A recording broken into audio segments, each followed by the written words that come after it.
ආයිබෝවන් අද සුපුරුදු විදියට පහුගිය සුමානේ ගණිතනු සාරාංශයක් කතා කරලා ඊට පස්සේ ඊළඟ සතියේ මොන වගේ view එකක්ද වෙන්න පුළුවන් කියලා කොටස් වෙළඳ පොලේ අප්ඩේට් එකක් දෙන්න තමයි මම මේ ලෑස්ති වෙන්නේ.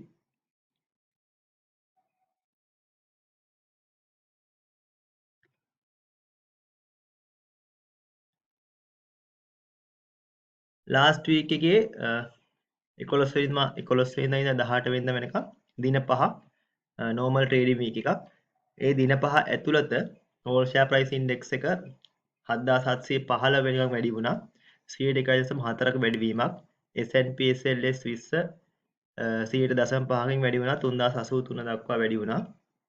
ඉතින් මම ඊට කලින් සුමානේ මම කරපු වීඩියෝ එකේ මම ප්‍රෙඩික්ට් කරා all share price index එක වැඩි වෙන්න පුළුවන් කියලා සමහර ස්ටොක්ස් වල වැඩිවීම මත විශේෂයෙන්ම LOLC එක මත. මොකද LOLC එක තමයි දැන් ස්ටොක් එක්ස්චේන්ජ් එකේ තියෙන වටිනාම ෂෙයා එක. ඉතින් ඒකේ වැඩිවීම මාකට් එකට බලපාන්න පුළුවන්. ඉතින් ඒකේ වැඩිවීමක් පෙන්නවා charts වලින් සහ market behavior වලින්. ඉතින් ඒ අනුව මම ප්‍රෙඩික්ට් කරා ගොඩක් වෙලාවට all share price index එකත් වැඩි වෙන්න පුළුවන් කියලා සහ resistance level දෙකකුත් එක්කලා. ඉතින් ඒ රෙසිස්ටන්ස් ලෙවල්ස් උත් බ්‍රෝක් කරලා all share price index එක 7715 ක්ලෝස් වුණා. මාකට් ටර්නෝවර් එක ගත්තොත් මාකට් ටර්නෝවර් එකත් 9.2කින් වැඩි වෙලා තියෙනවා. මොකද ඊට කලින් සුමානෙත් එක 11 5 days trading week එකක් මේ week එකෙත් 5 day trading week එකක්. ඉතින් ඒ days ගාන සමානයි. ඒ නිසා daily turnover එක තරමක වැඩිවීමක් පෙන්වලා තියෙනවා 9.2කින් වැඩි වෙලා තියෙනවා. ඒ නිසා ටර්නෝවර් එක ඕවරෝල් මාකට් ටර්නෝවර් එක 12 බිලියන් මාක් එකට ඇවිල්ලා තියෙනවා. ඕවර් ෂෙයා ප්‍රයිස් ඉන්ඩෙක්ස් එකේ RSI එක 70 මට්ටම බ්‍රේක් කරලා ඕවර්බෝට් ටෙරිටරි එකට යන්න පටන් ගත්ත මේ සිකුරාදා ඉන් අවසන් වුණු සුමානේ 70.9 මට්ටමේ තමයි දැන් RSI එක තියෙන්නේ. මේක 70.9 කියන්නේ සාමාන්‍යයෙන් RSI බේස් ස්ට්‍රැටජි එක අනුව නම් පේන විදිහට ටෙක්නිකල් එන්ට්‍රි පොයින්ට් එකක් අපි බලමු. මේ ටෙක්නිකල් එන්ට්‍රි පොයින්ට් එක හරියට වැඩ කරයිද කියලා. කියන්නේ තව මූව් වෙන්න පුළුවන් ඉන්ඩෙක්ස් එක මේ පොයින්ට් එකට ආවට පස්සේ අපි බලමු මේ ලබන සතියේ කොයි විදිහටද මාකට් එක හැසිරෙන්නේ කියලා. එතකොට මේ තියෙන්නේ top 10 companies වල share price එක කොහොමද වෙනස් වුනේ කියලා. top 10 companies වල valuable 1 අයින් වෙලා කාගිල්ස් ඇවිල්ලා තියෙනවා ඇතුළට. ඒ අනිත් companies ඒ විදිහටමයි LOLC එකේ market capitalization තවදුරටත් වැඩි වෙනවා. මොකද 8%ක විතර වැඩිවීමක් අපිට පේන්න තියෙනවා ගිය සුමානේ 388 ඉඳලා 419.75 වෙනකන්. අනිත් companies CTC, John Keells, Dialog, Commercial Bank මේ සෑම එකක්ම Distilleries, සම්පත් ඇතුළුව මිල ගණන් පල්ලෙහාට බැහැලා තියෙනවා.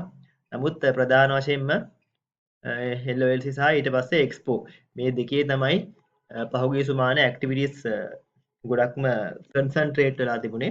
ඉතින් ඒ මත ඒ දෙක තමයි ෂෙයාර්ස් දෙක ඩ්‍රයිව් කරේ මාකට් එකත් සහ මේ දෙකේ ඇක්ටිවිටීස් මත all share price index එකේ බලපෑමත් නැත්නම් බිහේවියර් එකක් දිය සුමානේ තීරණය වුණ ආකාරයක් අපිට පේන්න තියෙනවා.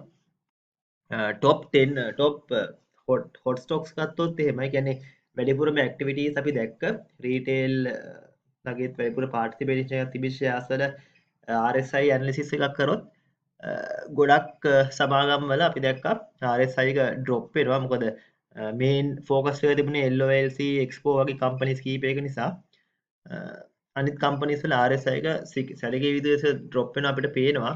දැන් උදාහරණයක් වශයෙන් ගත්තොත් Axis Pan Asia වල කම්පනීස් ෆන්ඩමෙන්ටල් හොඳත් එක තිබුණාට 15% විතර වගේ RSI එක ඩ්‍රොප් වෙලා තියෙනවා. ටෝකියෝ රිචඩ් පීර්සුත් ඒ මට්ටමට ඩ්‍රොප් වෙනවා. ස්විස් ටෙක් 14යි. එතකොට කොමර්ෂල් බැංක් 13යි. ඒ වගේ RCL වලත් RSI එක 10%ක විතර ඩ්‍රොප් වෙලා තියෙනවා RSI එක. ඒ අතර වාරේ ඔය Expo වල RSI එක 22කින් වැඩි වෙලා තියෙනවා. එතකොට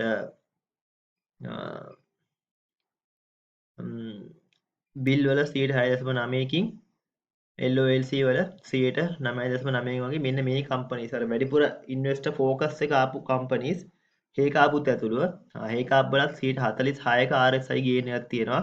මොකද ටිකක් ඩ්‍රොප් වෙලා තිබිලා දැන් ආයේ උඩට නගින තත්ත්වයක් ඒ කබ්බල පේන තියෙන නිසා ඒ වලටත් බයින් ඇවිල්ලා තියෙනවා. ඉතින් මේ කම්පනීස් තමයි ප්‍රධාන වශයෙන්ම වැඩිපුර බයින් ආපු කම්පනීස් පහුගිය සුමානේ. පහුගිය සුමානේ දවස් 5 data points මෙන්න මේ විදිහට අපිට ලැබෙන්නේ. high point එක අපිට 7720යි ASPI එකේ, lowest point එක සතිය තුරදී 7552යි. ඊට කලින් සුමානේ lowest point එකට වඩා මේ සුමානේ lowest point එක ඉහළ මට්ටමක තිබුණා.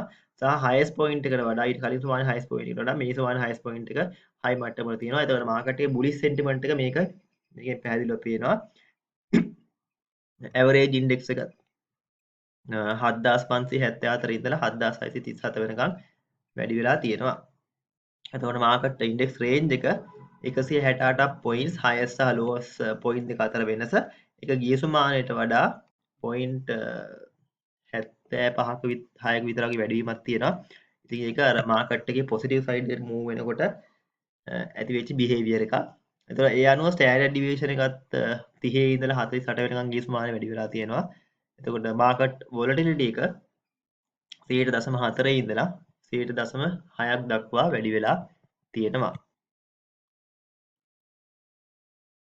එක්ස්චේන්ජ් රේට් මූව්මන්ට් එක ගැන ටිකක් මතක් කරොත් මේ සුමානෙත් 199.8ම තමයි රැඳිලා තියෙන්නේ එක්ස්චේන්ජ් රේට් එක.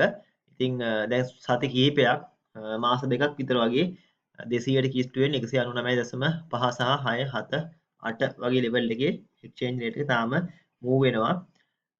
ඒ ලෙවල් එකේ ස්ටැබිලයිස් වෙලා තියෙන බවක් තමයි පේන්නේ 200ට අඩුවෙන්. ඊළඟට මම කතා කරන්න බලාපොරොත්තු වෙනවා දල වශයෙන් ඉදිරි සතිය ගැන පොඩි හඳුන්වා දීමක්. ඉදිරි සතියේ දැන් ඕල් ෂෙයා ප්‍රයිස් ඉන්ඩෙක්ස් එකේ ඉන්ඩෙක්ස් එක මේ විදිහටයි තියෙන්නේ ඉන්ඩෙක්ස් chart එකේ.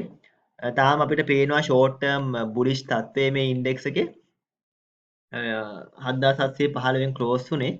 ඇත්තටම මේකේ ගිය සතියේ මම කතා කරා රෙසිස්ටන්ස් ලෙවල් එක. ඒ රෙසිස්ටන්ස් ලෙවල් එක 7666 තිබුණේ. ඉතින් ඒක බ්‍රේක් වෙලා 7715 වෙනකන් ඇවිල්ලා ක්ලෝස් වුණා. කියන්නේ රෙසිස්ටන්ස් ලෙවල් එක උඩට ආවා කියන්නේ ඊළඟ රෙසිස්ටන්ස් එකට යෑමේ තමයි chance එක තියෙන්නේ. ඒ කියන්නේ 7798. ඉතින් 7798 බ්‍රෝක් කරනවා නම් ඊළඟ සුමානේ ඊට පස්සේ යන්න තියෙන 8100 8000 කියන්නේ සයිකොලොජිකලි බූස්ට් එකක් කාට වුණත්. මොකද පොයින්ට් එකත් 8800 වගේ තමයි මැක්සිමම් හිට් වෙලා වැටෙනවා. ඉතින් 8000ට එනවා කියන්නේ සයිකොලොජිකල් බූස්ට් එකක්. ඉතින් අපි බලමු කොහොමද වෙන්නේ කියලා. 7798 ප්‍රධාන වශයෙන්ම ක්‍රිටිකල් ඊළඟ සුමානේ බ්‍රේක් කරනවා නම් ලොකු වොලියුම් එකක් එක්ක ඇක්ටිවිටීස් ආවොත් මාකට් එකේ 7715න් උඩට 7798ක් වෙන්න පුළුවන්. මේකට පොසිටිව් නිවුස් තමයි නෙක්ස්ට් වීක් එකේ තියෙන. දැන් ලොක්ඩවුන් එක මේ සති කිහිපයක් එක දිගට ආව ලොක්ඩවුන් එක පාෂල් ලොක්ඩවුන් කියලා අපිට හඳුන්වන්නත් පුළුවන්. ඒක ඉවත් කරනවා කියලා තියෙනවා. සහ කොවිඩ් ආසාදිත වෙන 3000 ගණන් වගේ හම්බෙච්ච පොඩ්ඩක් දැන් ඩ්‍රොප් වෙලා තියෙන අපිට පේනවා. ඉතින් මේවත් ෆැක්ටර්ස් නෙක්ස්ට් වීක් එකේ සලකා බලන්න. ඉතින් ලොක්ඩවුන් එක අයින් කරන එකත් පොසිටිව් සාධකයක් වෙන්න පුළුවන්. ඒතකොට ඒ අනුව අපිට සමහර විට හිතන්න පුළුවන් මෙන්න මේ 7798 කියන රෙසිස්ටන්ස් එකත් ගොඩක් වෙලාවට මේ බ්‍රේක් කරයි කියලා නෙක්ස්ට් වීක් එකේ 7666 රෙසිස්ටන්ස් එක කන්ෆිඩන්ට් විදියට කම්ෆර්ටබල් විදියට බ්‍රේක් කරලා තියෙනවා. ඒතකොට ටෙක්නිකල් ඉන්ඩිකේටර්ස් ගත්තත් ඉන්ඩිකේටර්ස් වලත් මාකට් එකේ RS එකේ 70.9 මම වට කිව්වා. මේ දැන් මේ 70.9 කියලා කියන්නේ ටෙක්නිකලි එන්ට්‍රි පොයින්ට් එකක් RSI ස්ට්‍රැටජිස් වලට අනුව. ඉතින් ඒ අනුවමත් බැලුවමත් මාකට් එක තව ගොඩක් උඩට යෑමේ සම්භාවිතාවය තමයි තියෙන්නේ. ඉතින් ඒකට 7715 ඉඳලා 7798 කියන්නේ තවත් පොයින්ට්ස් එතකොට 80ක 90ක විතර ප්‍රමාණයක් තියෙන්නේ. ඉතින් ඒක එතකොට ඒක මේ මීට් කිරීමේ වැඩි හැකියාවක් පවතිනවා මේ charts අනුව. අපි බලමු next එකේ කොහොමද ඒක move වෙන්නේ කියලා. ඒකට පොසිටිව් ෆැක්ටර්ස් තියෙනවා ෂෙයාර්ස් දෙකක් මම කතා කරන්නම් ඉස්සරහට. ඒ කතා කරන්න ඉස්සෙල්ලා පොඩ්ඩක් කතා කරන්න කැමති මම ටෙක්නිකල් ඇනලිසිස් වලින් හයිලයිට් කරපු ෂෙයාර්ස් කීපයක බිහේවියර් එක මේ වෙනකොට සති 3ක විතර කාලයක් ගිහිලා තියෙනවා. ඉතින් ටයිල් සෙක්ටර් එකේ ලංකා වෝල්ටයිල් ලංකා ටයිල් සහ සම්පත් බැංකුව ඇරුණාම අනිත් කම්පනීස් වල ෂෙයා ප්‍රයිස් එක තාමත් තියෙන්නේ මුලින් මම කතා කරපු ටෙක්නිකල් පැත්තෙන් කතා කරපු ප්‍රයිසස් වලට වඩා ඉහළ මට්ටමේ වැඩිපුරම ගේන් එකක් ඇවිල්ලා තියෙන්නේ එක්ස්පෝ ලංකාවල. මම කතා කරද්දී ටෙක්නිකල් වලින් පෙන්නන්නේ 45යි. ඒක 51යි 70 දක්වා 15%ක විතර ගේන් එකක් තියෙනවා. ඒතකොට ACL වලත් 8ක විතර ගේන් එකක් තියෙනවා. දැනට මේ පොයින්ට් එක සිකුරාදා වෙද්දී. එතකොට අර ASPI එකේ චේන්ජ් එකට ප්‍රධාන වශයෙන්ම ඊළඟ සතියේත් බලපාන ස්ටොක් එක වෙන්නේ අනිවාර්යයෙන්ම ලංකා ඔරික්ස් ලීසින් කියන අපේ නම්බර් 1 මාකට් කැප් කම්පැනි එක. ඉතින් මේකේ ටෙක්නිකල් ගත්තොත් ටෙක්නිකල් charts උත් හොඳ බුලිෂ් මට්ටමේ තියෙනවා. එතකොට LOLC එකේ තිබුණ රෙසිස්ටන්ස් එකක් 412. ඒ 412 රෙසිස්ටන්ස් එකත් කම්ෆර්ටබලි බීට් කරා ෆ්‍රයිඩේ. අපි දැක්ක ෆ්‍රයිඩේත් හොඳ වොලියුම් එකක් ට්‍රේඩ් වෙනවා. මේ හරිය දැන් වොලියුම්ස් ට්‍රේඩ් වෙයි යනවා. එතකොට මේ 419න් ක්ලෝස් වුණේ. එතකොට මේ chart එක පැටර්න් එක අනුව මේක තවදුරටත් ඉහළ යෑමේ ලොකු සම්භාවිතාවයක් මට පේන්න තියෙනවා. ඉතින් 412 බීට් කරලා දැන් පොසිටිව් ටෙරිටරි එක ක්ලෝස් වෙලා තියෙන්නේ. ඊළඟ රෙසිස්ටන්ස් එක අපිට පේන්නේ LOLC වල 455 කියන ලෙවල් එකේ.